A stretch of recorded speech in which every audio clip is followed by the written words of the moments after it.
Did it ever occur to you that people might be mad about what you did? I thought, like once I was gone and they found out, they'd go, well, how about that?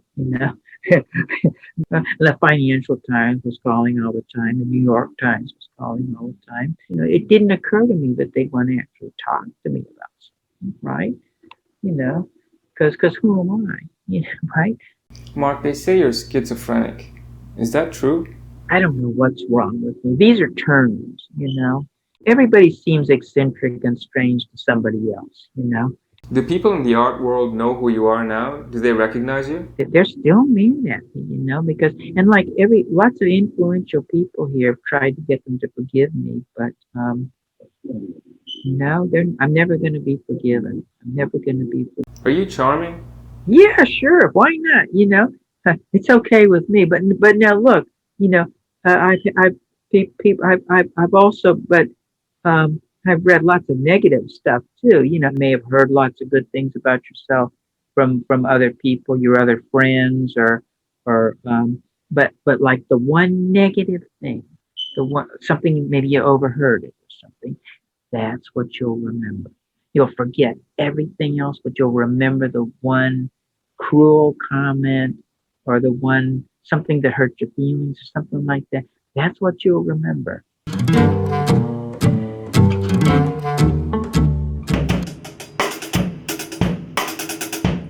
They say the damages you caused to the museums is $5 million. What cost that much? Oh no, I didn't get it. It's kind of, I don't know. I don't know how they come up with these crazy things. It's kind of like saying, I mean, yeah, they spent time and things, but I mean, so what? I mean, what else would they be doing? 'Cause I guess they computed in time spent or something like that. But that's kind of like saying, I guess you still use libraries, right? I mean, everything's digital now, but you probably go to the library some still, don't you? Yeah. You go in and you check out a bunch of library books, okay? And you don't read them. But the librarian gets paid um, anyway, right? I mean, they don't care whether you check out one library book or 10 or 20 or something. Maybe that's a bad analogy, but I don't know. Who knows? You know, You did not charge any money, right? what would I ask them money for? I mean, Why not? I mean, I don't see how it would. That wasn't why I wanted to be treated like I wanted them to think I was a rich. That's not why I got started. It wouldn't have occurred. It didn't occur to me, and it it didn't occur to me, and I don't know how. Um, why would I ask them for money when I was being a rich philanthropist? I mean, it seems like it sounds strange. It didn't occur to me, but I have seen rich guys on TV that would like go, oh my goodness, I seem to only have my uh, checkbook or something.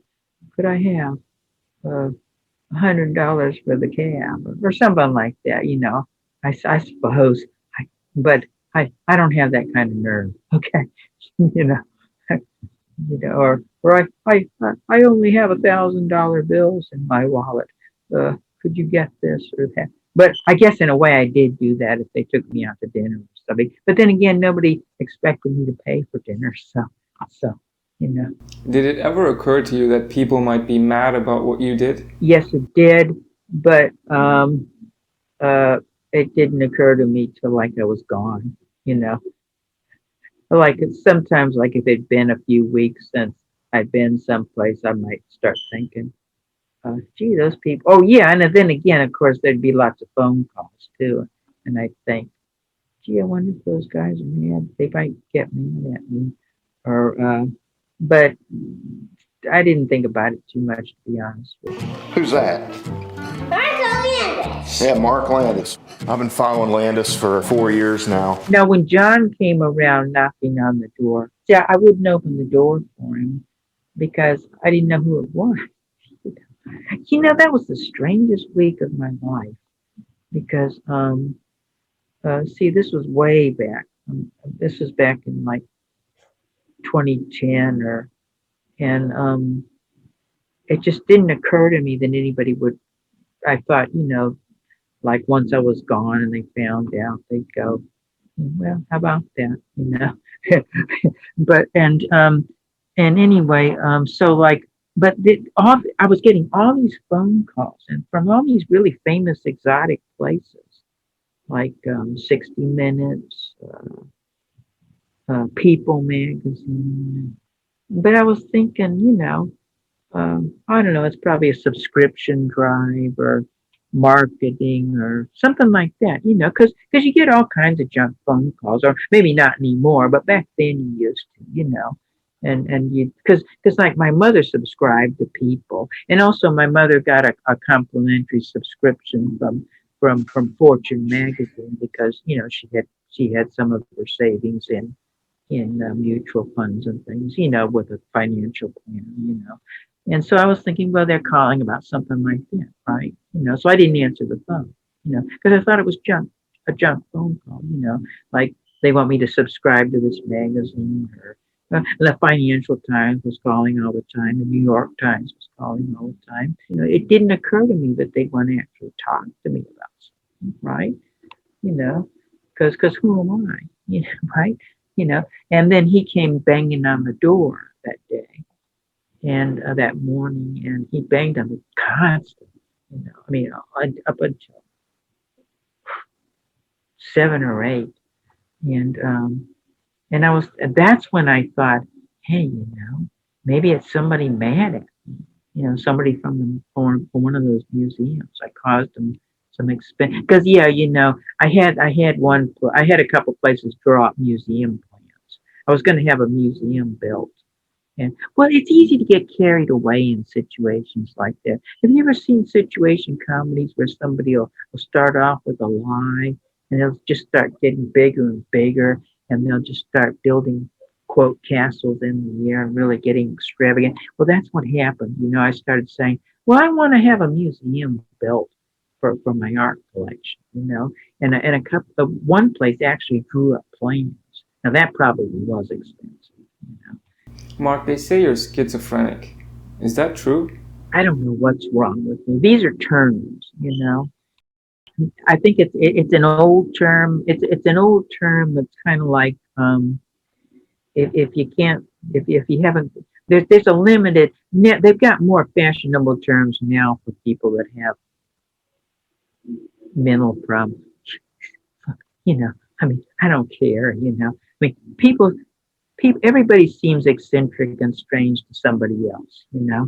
And but I have been in hospitals. I had a lot of problems when I was a teenager, when I was young, and the schizophrenic. It's kind of like if you can't think of any other term that'll fit, let's just give them that label. So that could mean anything. It's kind of like saying so and so's a criminal. Right? It could be this or that, or so and so's a murderer. But then there's all kinds, right? So and so's a thief. But what kind? You know what I mean? Or so that doesn't bother. I like that one because I'm used to it. Okay, it was the one that they gave me when I was at the Manager Foundation in '74. Okay, but now but things have changed a lot since then. They have like lots of other terms. So, but that's the one I'm used to it, so it's fine with me. It doesn't bother me. Do people in the art world know who you are now? Do they recognize you? Yeah, I wouldn't be able to be a philanthropist anymore. No, in fact, the museum here in Laurel, they're still mad at me, because and like lots of influential people here have tried to get them to forgive me, but no, I'm never going to be forgiven. I'm never going to be forgiven. I'm never going to be forgiven by the one here, especially. They're real bitter towards me. Oh, why do you see if you ever see the movie, the stuff they say? Gee, I didn't know I was that bad. Do I seem that bad to you? No. It kind of surprises you when it kind of surprises you that somebody could be that mad at you. You know what I mean? Well, maybe you don't, but but well, vicariously maybe you do, right? Are you charming? Yeah, sure. Why not? It's okay with me. But now look, you know, I've also, but I've read lots of negative stuff too. Because for long, it's best not to look around on the internet for like I've read like the New York article because he's a friend, and then I haven't read too much else because it's bad for you psychologically. Okay, see, you'll remember. Um, People can say lots of good things. Okay, you remember being a schoolboy, right? Yeah. And you may have heard lots and lots of. It'd be easier if you were a girl, but you may hear lots of good things about yourself, and or you may read lots of good things about yourself. You may have heard lots of good things about yourself from other people, your other friends, or but like the one negative thing, the one something maybe you overheard it or something. That's what you'll remember. You'll forget everything else, but you'll remember the one cruel comment or the one something that hurt your feelings or something like that. That's what you'll remember. Like now, yeah, I have a couple of times uh, uh, I came across that, but then again, I also came across, and I stopped reading. I read cadaverous little creep and completely devoid of charm. I like the cadaverous little creep and how he got away with this and this that some guy that looks like he lives in the Bates Hotel, wanting to memorialize his mother. I mean, there's lots of you can come across lots of negative stuff too. It's the negative stuff's what you remember. That one I remember, cadaverous little creep. That hurt. you know, Devoid of charm, charmless, cadaverous little creep. And oh yeah, and I like the one about somebody wrote a book about art forgers, and apparently I didn't read that either, but apparently that one's a real negative one, like a fifth-rate art forger. What do you mean fifth-rate art forger? I'm third-rate. I've been practicing. Yeah, this guy he wrote a book. Yeah, I've come across that one too, like mediocre art forger, mediocre artist, and and stuff like that. So um, they'll tell you this in school. I bet your teachers told you this. I bet your mother, anybody, your counselors, concentrate on the positive stuff. The compliments and stuff, and try. But you remember the negative things. Yeah, I'm never going to forget that cadaverous little creep. That hurt. That and the fifth grade art forger. That that kind of stings. Are you happy with the way you were portrayed in the big documentary Art and Craft? There's a lot of negative things in the movie, okay? But look, I didn't make it. I let the young filmmakers have their way, okay? I let them have their way. They came back and forth for 3 years from New York, and I got dependent on their visits. It was like I lived for their visits. And you know how it is. Well, you don't know personally how it is with lonely old shut-ins, but you've seen enough movies. You probably know some lonely old shut-ins. But anyway, and so I let them have their way, and that's why there's negative things in the movie. And but look, that's good. That's good because if I made the movie, it'd be like if a politician made a movie about themselves, right? You wouldn't want to watch it, right? It'd be like a big political commercial. You celebrated your 65th birthday recently, right? Was that on a TV show? Okay, it's called Hometown. Hometown. Have you ever heard of that? No. Yeah, well, you don't look like the type of young man that sits around in the evenings watching HGTV. Have you heard of that network, the HGTV network? Of course. Oh, okay. Yeah, but you don't look. Your mother probably does, but not you. But it's a popular net. And this show is popular. I mean, the couple were on the cover of People. And anyway, I was on one of their episodes. I painted their daughter. Is the art world crooked? Gee, I don't know. Why ask me? What do I know? I really don't know. I mean, because Sam, I got when the film was first came out.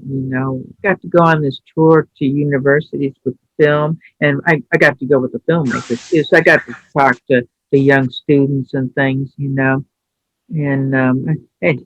Sam's kind of like sometimes he's kind of when he's up on stage or something, he's kind of like a straight man.